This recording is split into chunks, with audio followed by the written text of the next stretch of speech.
strange that these women are coming to see you? No, because the majority is not necessarily correct. People might think that, but what makes the majority correct, right? It's not always, correct in assuming that. Tell me about the LA trial. You think you know it was a kangaroo court. It was a facade. It was a sham.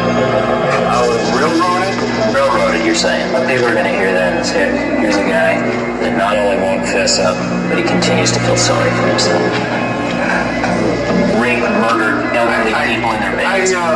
I definitely do not feel sorry for myself. I am beyond caring. But when it comes to his own life, Richard Ramirez seems to care very much. So he and his new lawyers will continue their many lengthy appeals, making it more likely that Ramirez will die of old age before he dies in the gas chamber. And that's when I decided I'm going to murder my mother. I knew a week before she died I was going to kill her. And she went out to a party, she got soused, she came home, went to sleep. I was woken up by that, came out, I walked up to her bed, she's laying there reading a paperback. As many thousands of nights before. And she said, "Oh, I suppose you're going to want to sit up all night and talk now." Shit. Nothing to hear. I said, "No." I said, "Good night."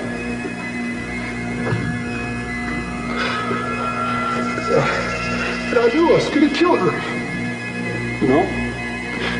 And I'm so cold, it's so hard. And it's the first time in 10 years I've looked at it that way. I mean, that intensely, that honestly. We would be able to bring up specific circumstances, instances, and physical evidence that we knew in regards to each specific homicide that he could verify. But when Eyler's attorney holds a news conference Tuesday, it may be more than simple closure for the victims' families and investigators. There's a lot of unidentified bodies. Geraldine Kolaric spent 4 years writing the book on Eyler. She claims there may be more victims that even the police aren't aware of. Eyler knows the names of all his victims, and no one can tell me he didn't. Because their wallets are missing, their T-shirts are missing, tokens are taken.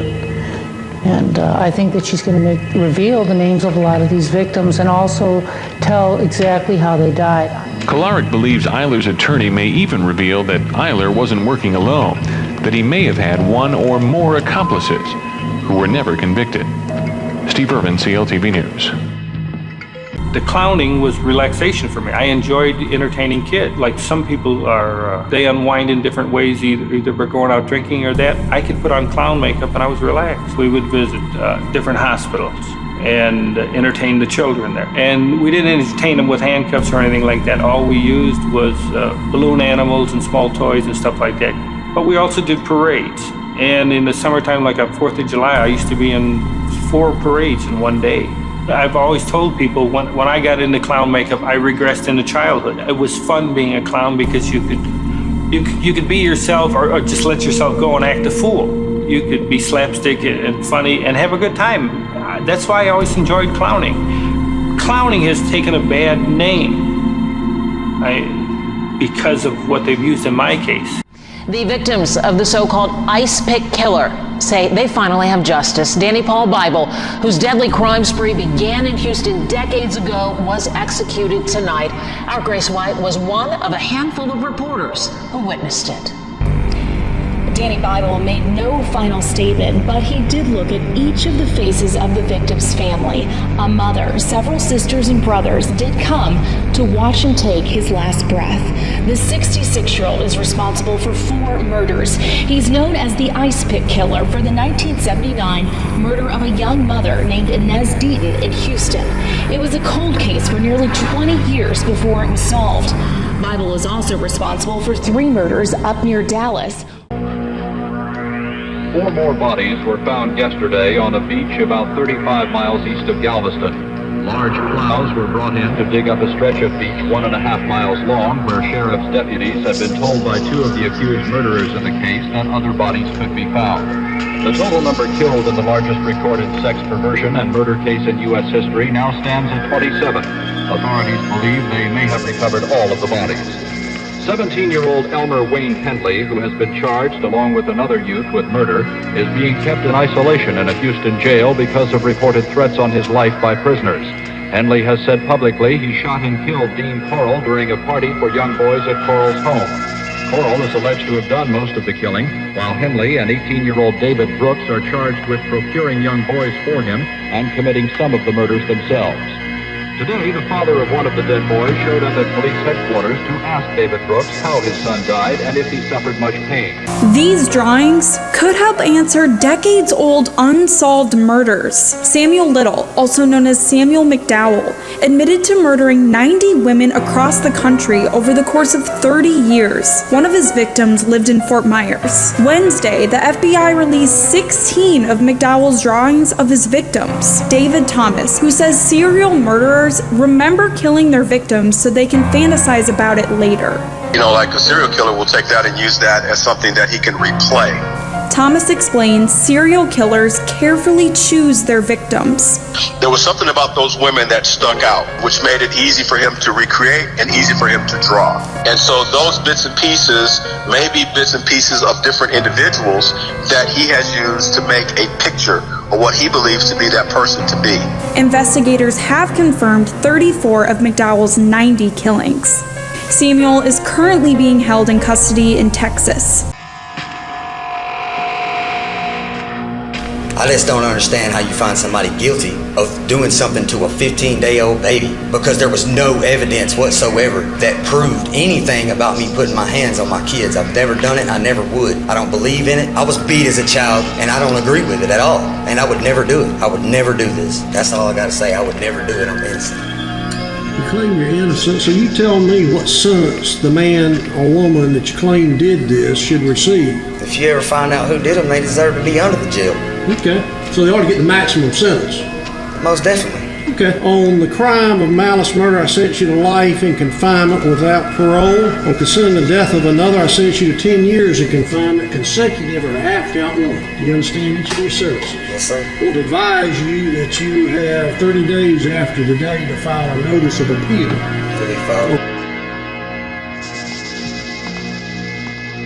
Investigators could be one step closer tonight to solving the mystery behind 3 brutal murders that have shaken this quiet suburb of Washington, D.C., one of those killings unsolved for 10 years now. Take a look at the resemblance between this booking photo of convicted felon Charles Severance and the sketch of the man wanted in the shooting death last month of local piano teacher Ruth Ann Lodato. The police in Alexandria, Virginia, told ABC News that anonymous tips led them to arrest Severance on unrelated weapons violations in West Virginia. Officials have already linked the Lodato's murder to the November slaying of Ron Kearney, a transportation official, and the 2003 killing of a police chief's wife, Nancy Dunning. All were active in the community and lived within 2 miles of one another. Severance, who lived in the area, ran unsuccessfully for mayor twice in 1996 and 2000, and also for Congress. Even though Charles Severance has been named a person of interest in these murders, the police are cautioning residents to remain vigilant. It's an arrest cops from coast to coast were looking to pull off. Suspected serial killer Daniel Drayton taken into custody this week in North Hollywood. It was shot by a man we're calling George, who didn't want his face shown on camera out of fear for his safety. He lives just feet from where police found a woman Drayton had tied up inside her apartment and, according to police, raped and then tried to kill. George says he had seen Drayton days earlier on the victim's balcony smoking cigarettes with a woman, not a care in the world. Police in New York were searching for Drayton for the July 17th strangling murder of 29-year-old nurse Samantha Stewart. The two met on the dating app Tinder. The arrest making headlines in New York reads California cops nab psycho tied to murder spree. But Drayton has reportedly admitted to 6 more murders in New York, Connecticut, and California.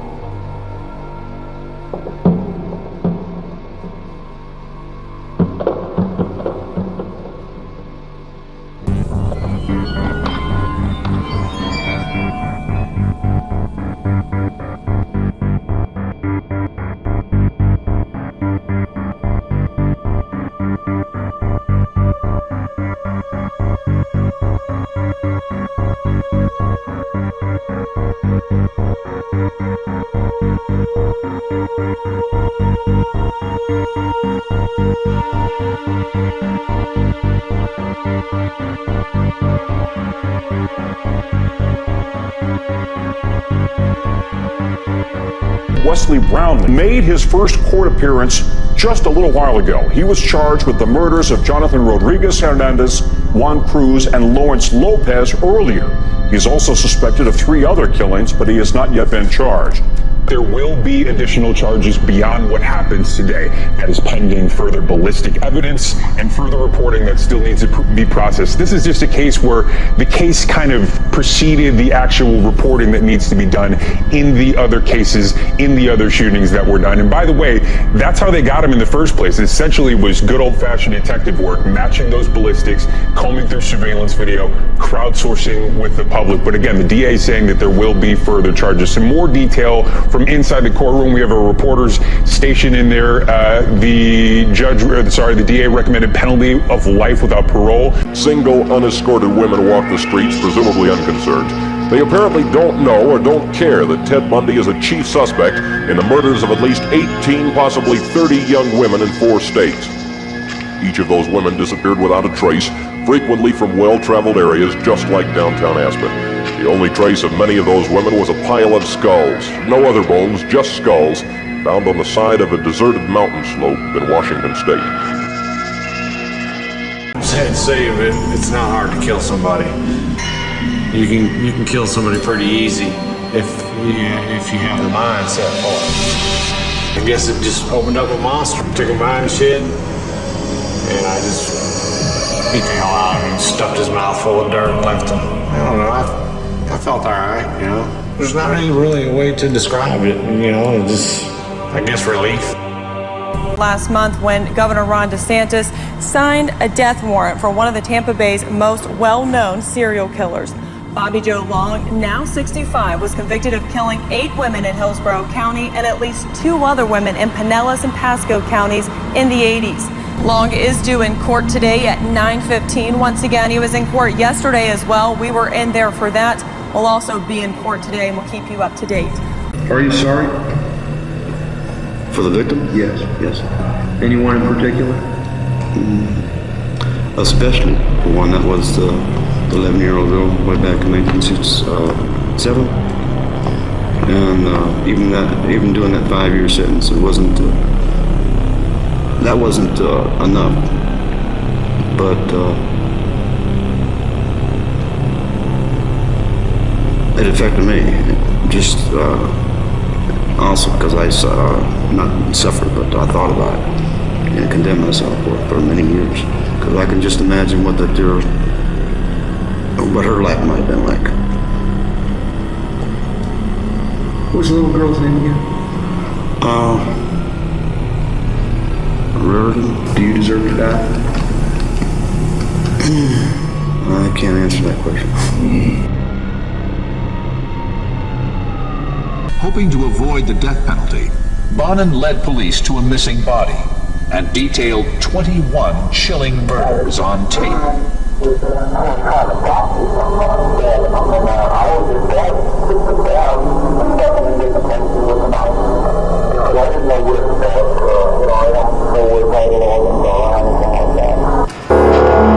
You're watching 34-year-old Israel Keys describe over coffee and a bagel his strategy for hunting and killing innocent people. Back when I was smart, I would let them come to me. Just remote area.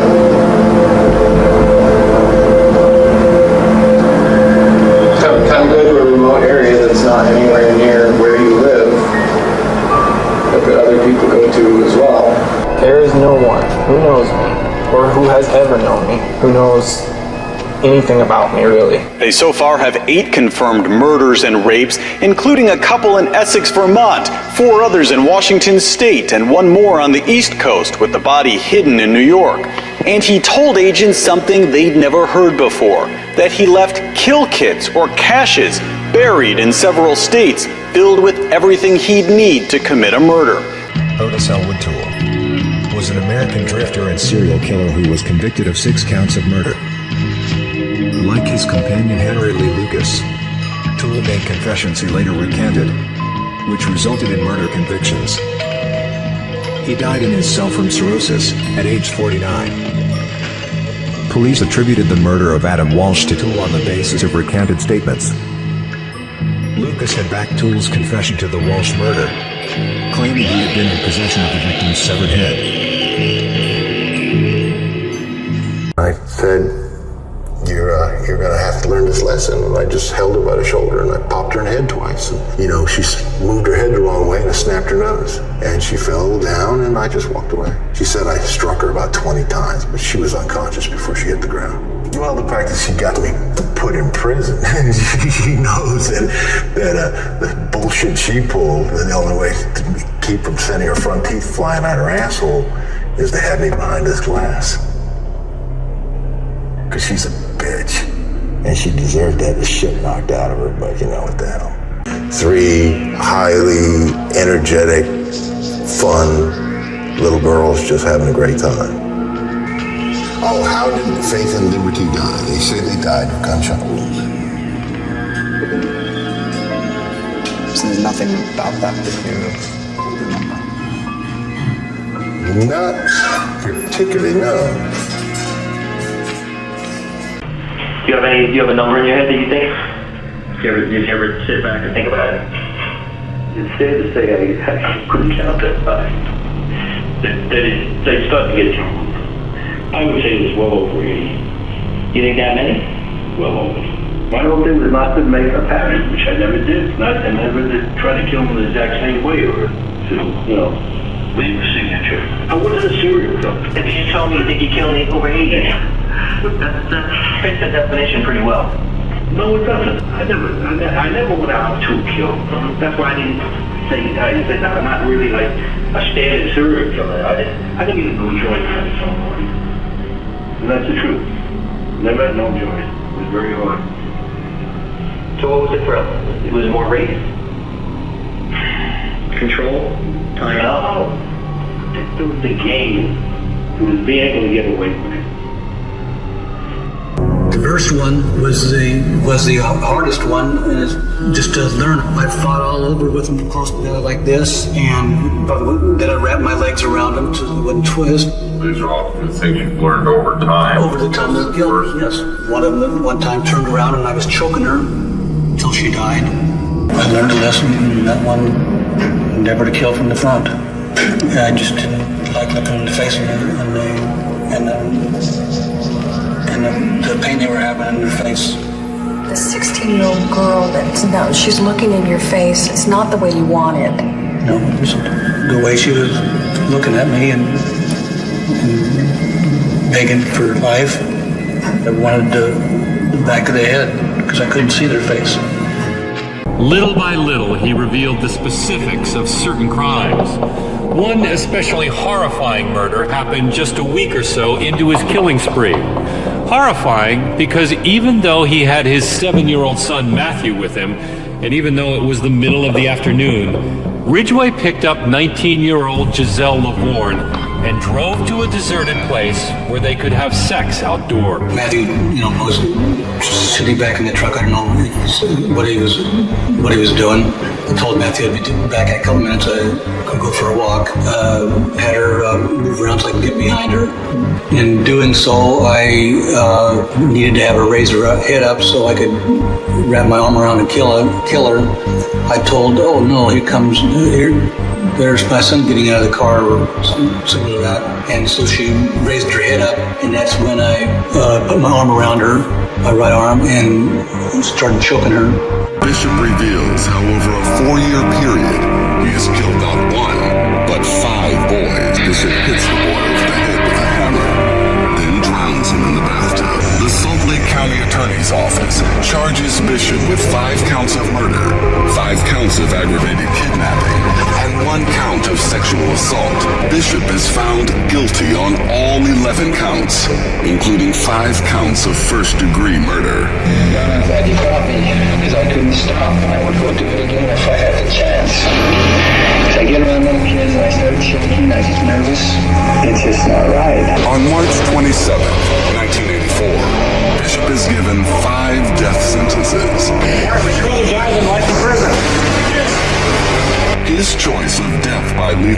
action is carried out on June 10th, 1988. Just before dawn this morning, the official witnesses arrived to watch the execution of Ted Bundy. Among them, a religious broadcaster who had interviewed the mass murderer last night. He expressed great regret and remorse for what he had done for the families that were hurting. A time or two where I asked him explicit questions, he was so choked up that he was not able to answer me. Other mass murderers have been misfits or loners, not Ted Bundy.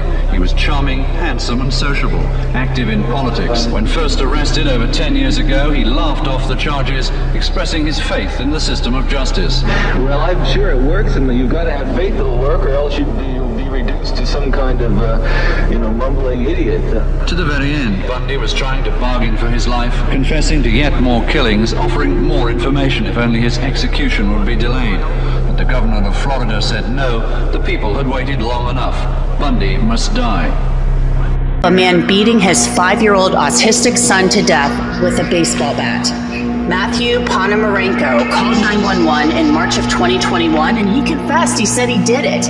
He told the dispatcher he was hearing voices and didn't know why he had killed 5-year-old little boy Jax. Ponomarenko brutally beat the boy with a baseball bat, leaving him with blunt force trauma to the head and face. Ponomarenko pleaded guilty to aggravated murder, kidnapping, and endangering children. The judge sentenced him to life in prison, but he'll be eligible for parole in 45 years when he's 79 years old. People don't want to know the truth and the honesty of it. If they want to be convinced or brainwashed into what they believe, then fine, then go ahead and kill me. But vengeance is mine, saith the Lord, because you will have executed somebody that didn't commit the crime.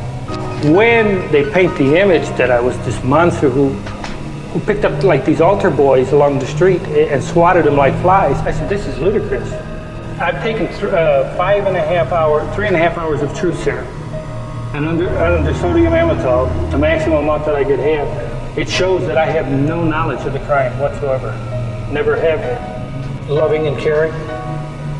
I've always looked after my children, even now. I have no comment on Jeffrey Dahmer because I'm not Jeffrey Dahmer. And I would not, whether it's Berkowitz, whether it's Bundy, whether it's Williams, Wayne Williams down in Atlanta, or any of the others, or Charlie Manson. See, I don't comment about the other cases for the simple fact is that I wasn't there. Do you feel somewhat of a kinship with some of those people? God, I hate that when they put me in the same club with them. I'm not only the victim here. I might be the 34th victim, but there are other victims to this crime, and that is the family. Because if I know that I didn't commit the crime, then I have been given the injustice, and so has the families. And nobody gives a damn about the families. He started fidgeting, then he began muttering something in a low voice. It was some kind of Chinese chant. Vince Lee pulled a large Bowie knife out of his backpack and quickly stabbed an unaware and unconscious Tim McLean in his neck. He tried to fight back, but Vince Lee repeatedly stabbed Tim over and over and over again, non-stop. As the 30-plus once-passengers of Greyhound Bus 1170 stood on the side of the Trans-Canada Highway about an hour west of Winnipeg, they watched as absolute horror unfolded on the bus before them. With the massive knife he'd just used to stab Tim countless times, Vince Lee began to sew and hack at the neck of McLean's lifeless body. Lee stood up to his feet with the bloody knife in one hand and Tim's head in the other. Lee paraded Tim's decapitated head up and down the aisle of the bus. He cut open Tim's chest and tore out his organs, and finally ripped out his intestines and strung them out all over the bus. Vince Lee devoured both of Tim's eyes and 1/3 of his heart. A driver accused of hitting and killing a jogger in Van Buren County is now charged with murder. Detectives tell us something found in the suspect's online search history was shocking indeed, and one of the reasons behind this murder charge. Colby Martin wanted to engage in sex acts with a dead body. Detectives say Martin searched for pornography involving dead or unconscious women.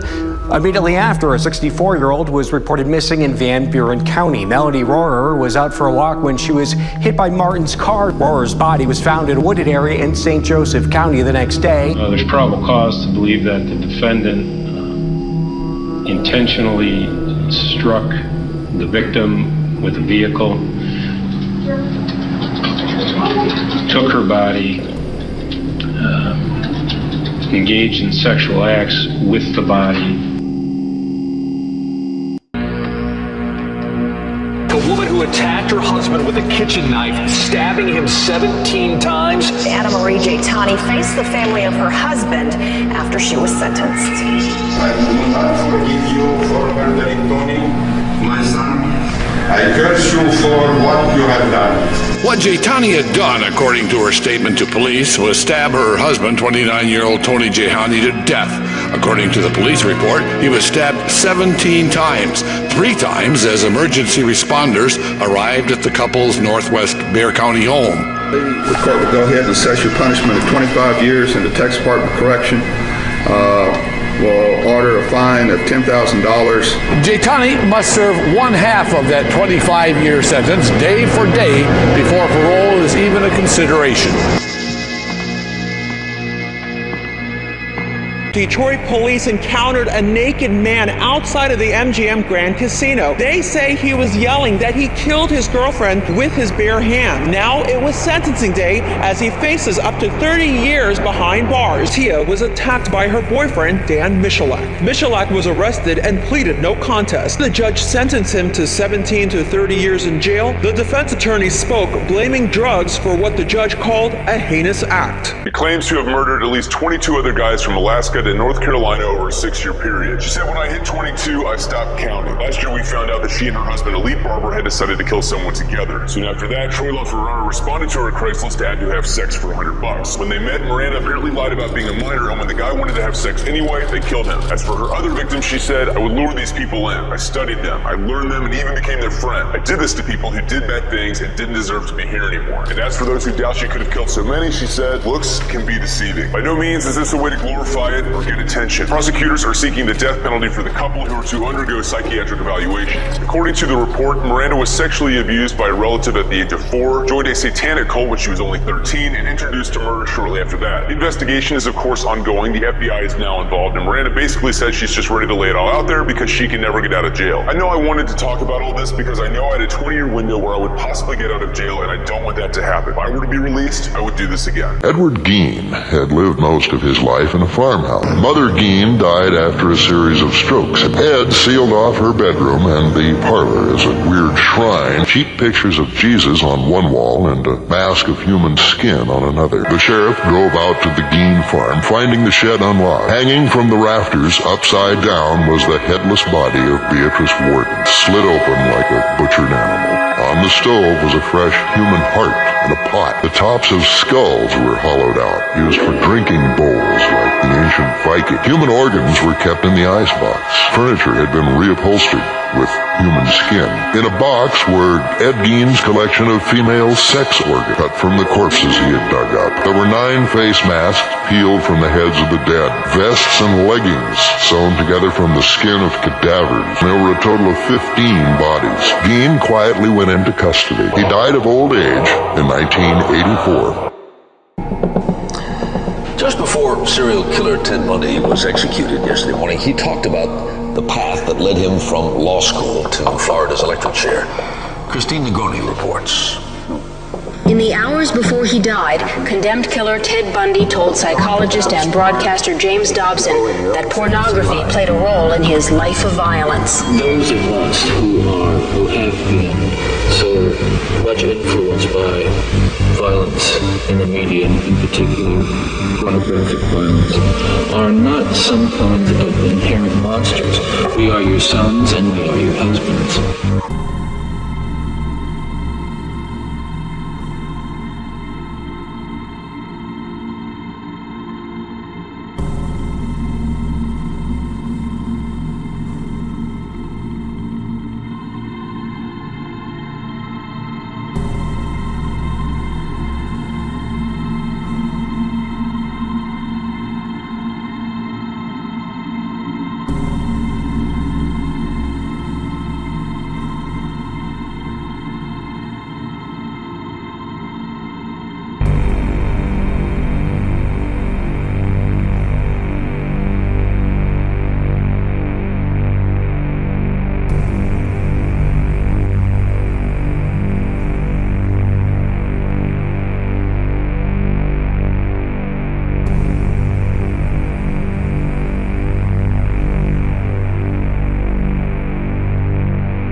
killed 33-year-old Dean Corol during a party at Corol's house. Henley said Corol had threatened him with a pistol and a knife, trying to force him into unnatural sex acts. Henley told police Corol had bragged about killing several young men and putting their nude bodies in shallow graves in the rutted straw. After further police questioning, Henley said as many as 18 or 19 bodies might be buried in the straw. And Henley said there are other graves on a stretch of beach along the Texas Gulf Coast and at a lake in East Texas. Henley and police traveled to the lakeside to look for the additional graves. A Houston police lieutenant says as many as 25 or 30 murder victims might be involved in the case. He says it's the work of a perverted maniac.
Verdict and a fourth murder conviction for a man who once said he wanted to be a serial killer.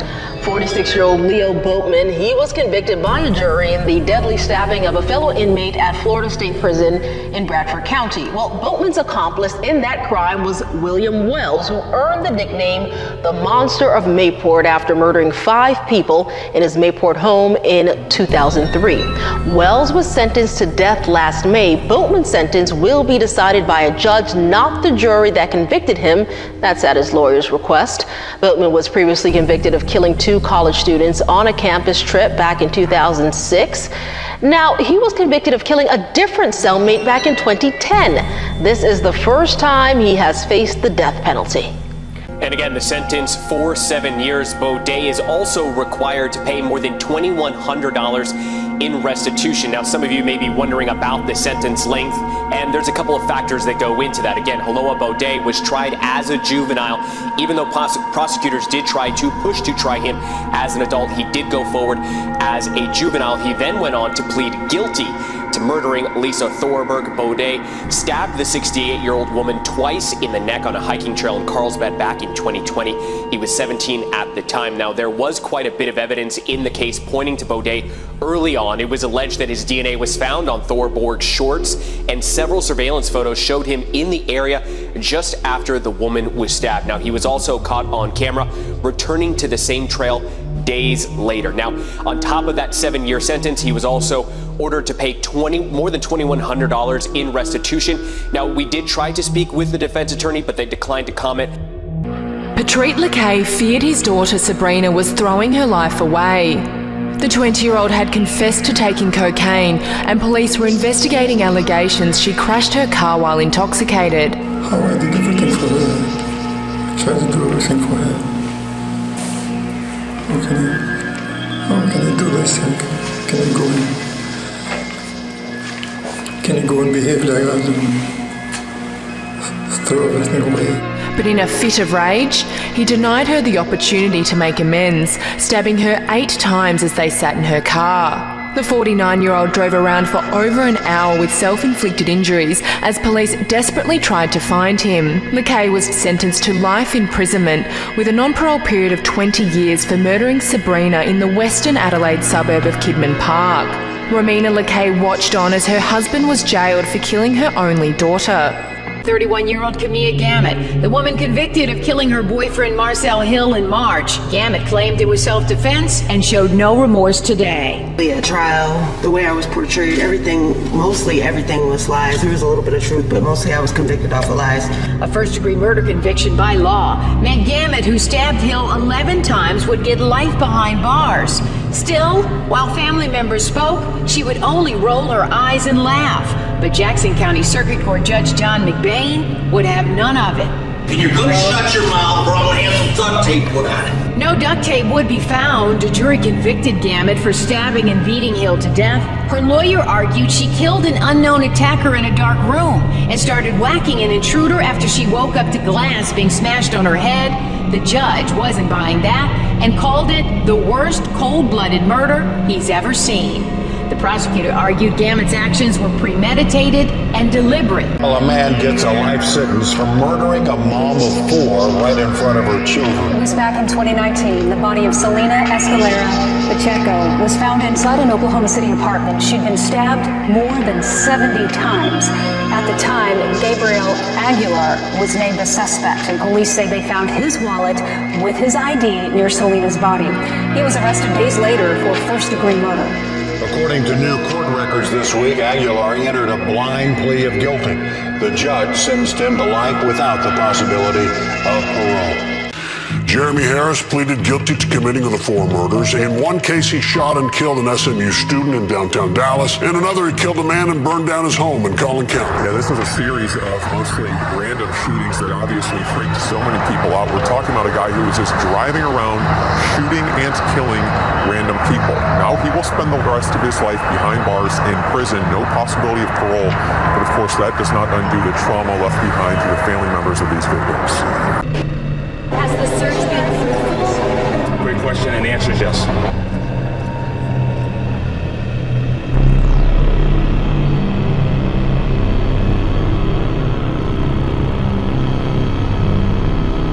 We're just doing a total investigation around the house to see if there's anything back there that we need to take a closer look at. A bunch of years ago, I seen a bunch of guys carrying this incredibly heavy object in there. And I said, wow, that's heavy, Rex.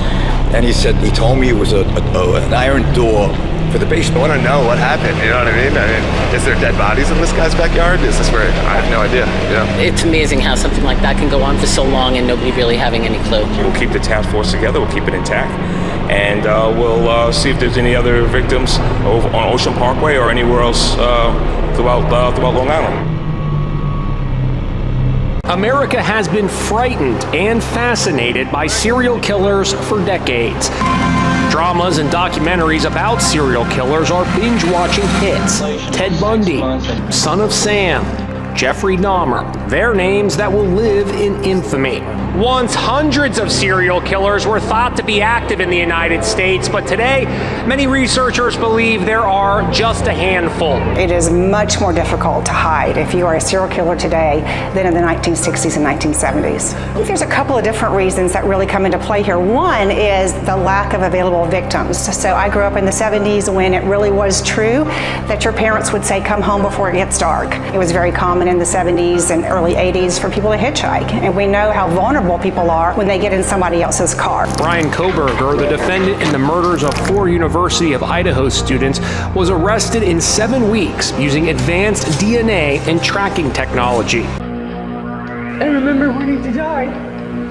I wanted to die. She comes face to face with the monster who abducted and tortured her. I just tried to go somewhere else in my mind. This man, Andrew Urdialis, offered her a ride. What followed next was a horrific nightmare.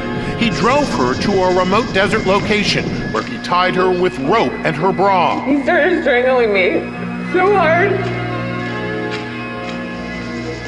that I thought this is what it might feel like if you're drowning. What Jennifer could not have known was that Urdialis was a serial killer. His victims, 5 women in Southern California and 3 women in Illinois. Jennifer is the only woman known to have escaped the psychopath's clutches. Listen to the sick way he shoved her own underwear down her throat. And he just kept shoving them in my mouth, and I started choking on them.